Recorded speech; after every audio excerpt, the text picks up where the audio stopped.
মুসলিম উম্মাকে একেবারে রসাতলে নিয়ে গেছেন।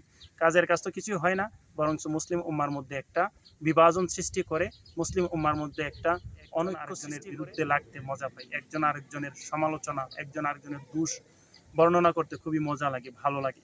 এটা কিন্তু একটা মুসলিম উম্মার জন্য এটা কাম্য নয়, আর এটা উচিত নয়। তো আমাদের দরকার সমস্ত ভেদাভেদ ভুলে, যেমন যারা ঈদে মিলাদুন্নবী সাল্লাল্লাহু আলাইহি সাল্লাম পালন করে তাদেরকে পালন করতে দেন, আর যারা পালন করে না তারা পালন করার দরকার নেই।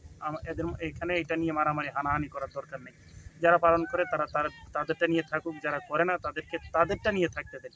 এখানে এই কিছু কিছু মুফতি আছে যারা ফেসবুক ইউটিউব মুফতি, আমি তাদেরকে বলতে চাই, এই ফেসবুকে ইউটিউবে আইসা ফতোয়াগিরি বন্ধ করেন। এই ফতোয়াগিরি দিয়া দেশটাকে একেবারেই রসাতলে নিয়ে গেছেন, মুসলিম উম্মাকে একেবারে রসাতলে নিয়ে গেছেন। কাজের কাজ তো কিছুই হয় না, বরং মুসলিম উম্মার মধ্যে একটা বিভাজন সৃষ্টি করে, মুসলিম উম্মার মধ্যে একটা অনৈক্য সৃষ্টি করে। আজ মুসলমানরা হেনস্থার শিকার, মায়ের খায়। আজ মুসলমানরা আজকে রসাতলে যাচ্ছে একমাত্র এই শাখাগত মাসালা নিয়ে। এটা এক মোস্তাহাব আমল নিয়ে মারামারি দ্বন্দ্ব করা। কি দরকার আছে এগুলো নিয়ে মারামারি দরকার করা? আপনার ভালো লাগে না আপনি করেন না, যার ভালো লাগে সে করতে থাকুক। এখানে এটা নিয়ে দ্বন্দ্ব উপদ্বন্দ্ব করা এগুলো উচিত না।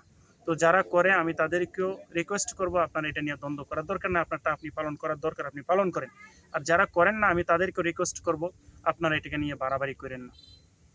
আল্লাহ বলছেন লা ইকরাহা ফিদ্দিন, তোমরা ধর্ম নিয়ে বাড়াবাড়ি করো না।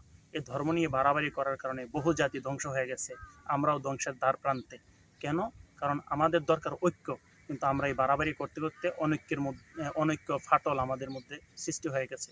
তো আমি সর্বশেষ এটাই বলতে চাই যে আমরা অনৈক্য চাই না। এখন একটা সময়, এই সময়টা যদি আমরা ঐক্য গড়ে না তুলতে পারি, তাহলে কিয়ামতের আগ পর্যন্ত আর ঐক্য করা সম্ভব না।